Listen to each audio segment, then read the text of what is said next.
और इसीलिए आज की तारीख में जब आप वो तस्वीरें जंतर मंतर की देख रहे हैं तो प्लीज दोनों पक्ष को देखिए, दोनों अपने ही हैं। सिचुएशन, वहां के हालात कैसे थे, उस पूरे के पूरे कसौटी पर इनको तौलिए।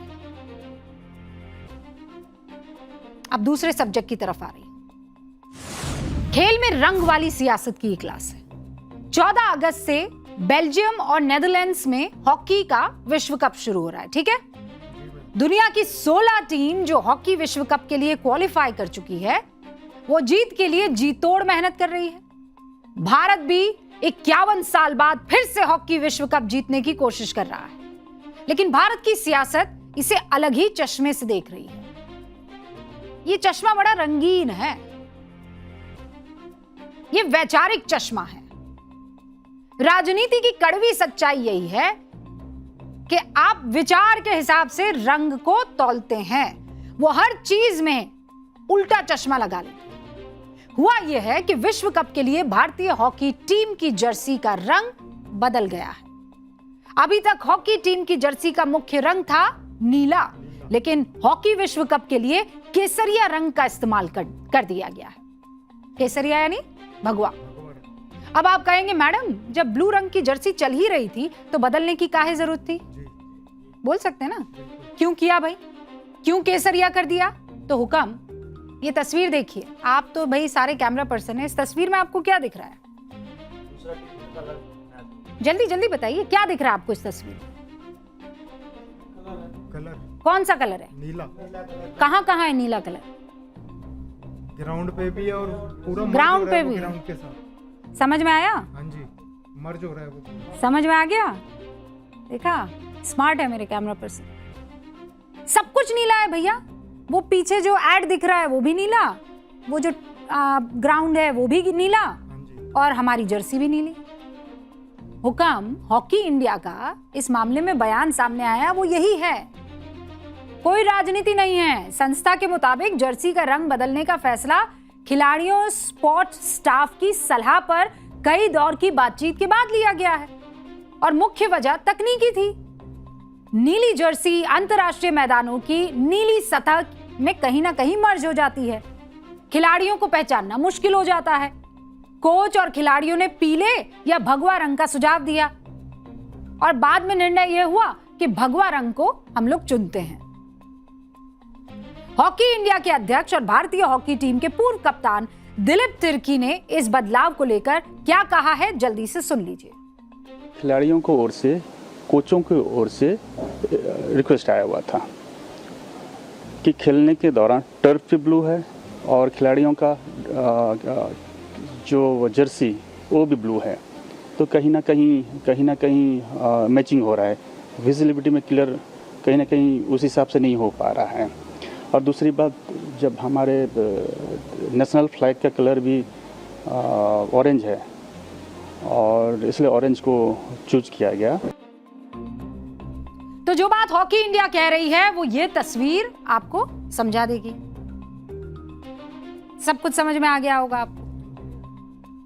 अब आज की पाठशाला में इस पर मैं बात क्यों कर रही हूं, है ना? ये भी तो सवाल हो सकता है कि हाँ ठीक है भाई, ब्लू था, आपने बता दिया, भगवा हो गया, ठीक है, समझ में आ गई बात। लेकिन भैया राजनीति हो रही है ना इस पर। दो बयान सुनिए, आपको समझ में आ जाएगा।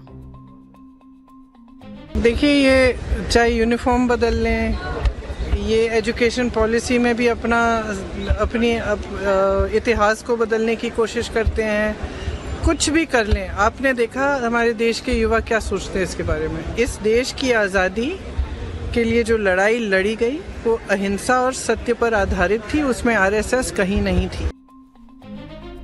प्रियंका गांधी और विपक्ष को लगता है कि जर्सी का रंग सियासी मकसद के लिए बदला गया है।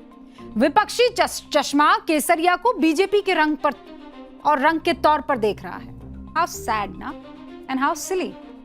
प्रियंका गांधी केसरिया को संघ से जोड़कर देख रही हैं, लेकिन प्रियंका गांधी जो कह रही है वो उनकी पार्टी के आधिकारिक स्टैंड के खिलाफ है। सीरियसली, पार्टी के आधिकारिक स्टैंड के खिलाफ है। ये नई वाली पार्टी नहीं जो अब अलग हो गई है। अलग हो गई है मतलब वैचारिक तौर पर।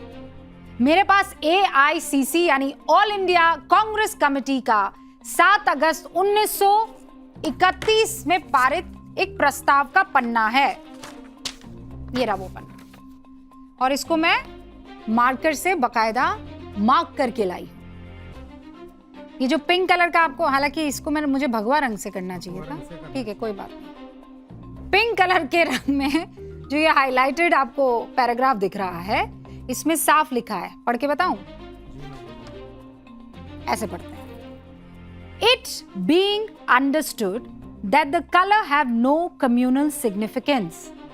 जूम कीजिए ना भैया, ठीक है, okay. It being understood that the colors have no communal significance. हम ये समझते हैं कि रंगों को किसी तरह से आप कम्युनल नहीं कर सकते हैं। But that saffron shall represent courage. Saffron यानी भगवा। White जो है वो पीस को represent करेगा, सच्चाई को और पीस को represent करेगा।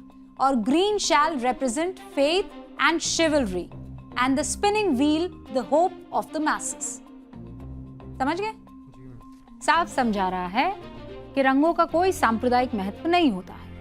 केसरिया रंग फिर भी साहस और त्याग का प्रतीक है, श्वेत रंग शांति और सत्य का, हरा रंग आस्था और शौर्य का प्रतिनिधित्व करता है, और बीच में स्थित हमारा चरखा जनसाधारण की आशा का प्रतीक है। ये देश के झंडे की बात नहीं कर रही हूं मैं, AICC में उस वक्त जो कांग्रेस ने झंडा अपनाया था, मैं उसकी बात कर रही हूं।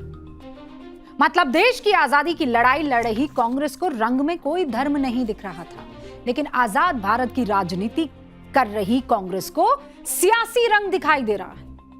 आजादी की लड़ाई लड़ रही कांग्रेस को केसरिया रंग साहस और त्याग का प्रतीक लगता था। 12 साल से विपक्ष में बैठी मौजूदा कांग्रेस को केसरिया रंग किसी संगठन का रंग लग रहा है। कैसे? सिर्फ इसलिए कि जिस बीजेपी ने कांग्रेस को लगातार 3 लोकसभा चुनाव में शिकस्त दी, उसके झंडे में केसरिया रंग है, या इसलिए कि कांग्रेस जिस RSS की विचारधारा से नफरत करती है, उसके झंडे का रंग केसरिया है। जब बीजेपी के झंडे में हरा रंग देखा तो दिक्कत नहीं है, उसमें ब्लू रंग भी है। वो देखिए हरा है ना, जहां लिखा हुआ है बीजेपी, तो क्या है वो भी भगवा हो जाता है क्या? कल को उससे भी तकलीफ हो जाएगी। केसरिया रंग देखकर अगर किसी को सियासत दिखाई देती है तो सवाल रंग से नहीं फिर नजरिए से है। बॉस, भारत की परंपरा में केसरिया सिर्फ रंग नहीं है, यह उस साधु की पहचान है जिसने राजपाट छोड़ा। जैन परंपरा में तप और त्याग का नाम है। शहीदों की याद से लेकर निशान साहिब तक केसरी सिर्फ कपड़े का रंग नहीं है, यह हिम्मत का रंग है। अगर भारतीय हॉकी टीम की जर्सी में केसरिया रंग आ गया तो उसमें देशभक्ति क्यों नहीं दिखती? सिर्फ राजनीति क्यों दिखती है? क्या केसरिया देखकर हमें सूफी फकीर याद नहीं आ सकते? क्या हमें जैन तप और सिख शौर्य याद नहीं आ सकते? या फिर समस्या रंग में नहीं है, हिंदुत्व में है। समस्या यह है कि कुछ लोगों ने हर भारतीय प्रतीक का राजनीतिक पेटेंट अपने दिमाग में कर दिया है। और प्रियंका गांधी ने बहुत ही स्मार्टली जर्सी के रंग को जेन जी से जोड़ दिया। किससे? कह गई कि जेन जी ये स्वीकार नहीं करेगा। लेकिन क्या जेन जी का चेहरा सिर्फ वही है जो जंतर मंतर पर प्रदर्शन कर रहे थे? मैं सवाल पूछ रही हूं आपसे। अरे भारत का जेन जी वो भी है जो ग्लासगो कॉमनवेल्थ में तिरंगा शान से लहरा रहा है। दिलीप महादू गावित जेन जी हैं, 2003 में जन्मे, 23 साल के हैं। पुरुषों की पैरा T47 कैटेगरी में 100 मीटर रेस को 10 सेकंड 71 नैनो सेकंड में पूरा कर दिया, 10.71 सेकंड्स में पूरा कर दिया। गोल्ड मेडल जीता दिलीप महादू, सिर्फ 12 सेकंड पीछे रह गए मोहम्मद बासिल से। दूसरे नंबर पर सिल्वर मेडल जीता। ये भी जेन जी हैं, महज 21 साल के हैं। अब मुरली श्री शंकर से मिलिए, ये भी जेनजी हैं। लंबी कूद में भारत के लिए सिल्वर मेडल जीता। ये बस 3 नाम गिना रही हूं आपको। भारत ने अभी तक कॉमनवेल्थ गेम्स में 15 मेडल जीत लिए हैं। पेरिस लंबी है, क्लैप। इनमें से 10 मेडल जेनजी ने जीता है। हाँ, वो जेनजी वाली ही क्लैप। यानी भारत के लिए 66% मेडल सिर्फ जेनजी ने जीते हैं। अब इन्हें ना रंग की सियासत से मतलब है, ना सड़कों के हंगामे से। ये आपदा को अवसर बनाना जानते हैं। ये मैं नहीं कह रही हूं, भारत के लिए गोल्ड मेडल जीतने वाले जेनजी दिलीप महादू गावित कह रहे हैं। सुन लीजिए। ये आज गुरु पूर्णिमा है, तो गुरु के लिए गिफ्ट है। मैं बचपन में पेड़ से गिर गया था, तब वो हाथ थोड़ा सा ये कट करना पड़ा। तो सिर्फ फिर बाद में सर ने मुझे भागते वक्त देखा। उन्होंने बोला घर वालों को हमारे घर में ये थोड़ी देर तकलीफ थी, तो उन्होंने अडॉप्ट कर लिया। वही सब करते हैं, सब मेरा खर्च। नासिक में मैं ट्रेनिंग करता हूँ। तो आज बहुत अच्छा लगा मुझे भागते वक्त। हमारे प्राइम मिनिस्टर नरेंद्र मोदी जी का बहुत बहुत शुक्रिया, हमारे पैरा वालों के लिए सपोर्ट करने के लिए। और पैरालंपिक वाले भी बहुत सपोर्ट करते हैं, और साई स्पोर्ट भी बहुत सपोर्ट करे। हमारे गवर्नमेंट भी सपोर्ट करता है। उनकी सपोर्ट की वजह से आज हम देश का नाम ऊंचा कर पाए। ये भी जेनजी हैं। इनको अवसर सरकार और सिस्टम ने दिया, उसे गोल्ड में इस जनरेशन ने तब्दील कर लिया। और फिर भी हर चीज को सियासी चश्मे से देखना है तो देश की युवा आबादी जो हासिल कर रही है उसे भी देखिए। हुक्म, नीट पेपर लीक हुआ, हाँ गलत था। पकड़िए सबको कॉलर से, लिया आपने रेजिग्नेशन, बहुत शानदार काम किया। लेकिन ये तस्वीर भी देखिए। 2024 में हुए पेरिस ओलंपिक में भारत ने 6 पदक जीते। 5 व्यक्तिगत गेम्स में था, उसमें से 4 जेनजी थे। 2024 के पैरा ओलंपिक में भारत ने 29 पदक जीते। 17 पदक विजेता जेनजी थे। ये वो जेनजी हैं जिन्हें आजादी की लड़ाई में कौन शामिल था कौन नहीं, उस नैरेटिव से आगे की लड़ाई लड़ना है। ये विजेताओं का नंबर है, जेनजी का नंबर है। और अगला नंबर फिर किसका हुआ? जेन अल्फा का। जेन बीटा भी आ गई है, लेकिन अगला नंबर जेन अल्फा का है। जेनजी को लेकर तो खूब लड़ाइयां चल रही है, जानते ना आप। ये जेनजी हमारा वोट बैंक, नहीं जेनजी तो हमें समझता है। अरे पीएम मोदी ने आकर ये कर दिया, आप तो जेनजी के चहेते ये हो गए। लड़ाई ये है कि जेनजी के दिल में कौन बस जाता है। लेकिन भैया जेनजी समझते समझते जेन अल्फा तैयार। मैं सच कह रही हूं, गजब है ये जेन अल्फा। मतलब जेनजी को लेकर तमाम तरीके की शिकायत आ रही थी, याद है ना आपको?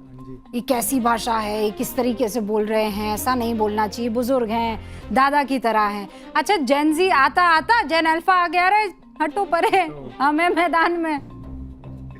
छोटे छोटे बच्चे हैं, रील्स बना रहे हैं और पीएम को कह रहे हैं टेंशन मत लो। ये छोटे छोटे प्यारे प्यारे बच्चे अपनी तोतली जबान में पीएम मोदी पर अपना प्यार बरसा रहे हैं, मासूम मैसेज पहुंचा रहे हैं। देखने में ये सिर्फ क्यूट रील्स लग सकती है, लेकिन राजनीति की भाषा में भविष्य की एक झलक है, क्योंकि ये जेन अल्फा है, वो पीढ़ी जिसकी उम्र आज लगभग 1 से 13 साल के बीच है। यही बच्चे 2029 के बाद धीरे धीरे वोटर लिस्ट का हिस्सा बनेंगे, अगले 20 साल की भारतीय राजनीति की दिशा तय करेंगे। और प्रधानमंत्री जो हैं कोलैबोरेशन कर रहे हैं। संयुक्त राष्ट्र के वर्ल्ड पॉपुलेशन प्रोस्पेक्टस के मुताबिक 2034 के लोकसभा चुनाव के वक्त भारत में जेन अल्फा की आबादी 24 से 25% होगी, जेन जी की आबादी 24 से 26% होगी, मिलेनियल्स यानी हमारी पीढ़ी की आबादी 21 से 23% होगी, बेबी बूमर्स यानी तब के सीनियर सिटीजन्स की आबादी 8 से 9.5% तक रह जाएगी।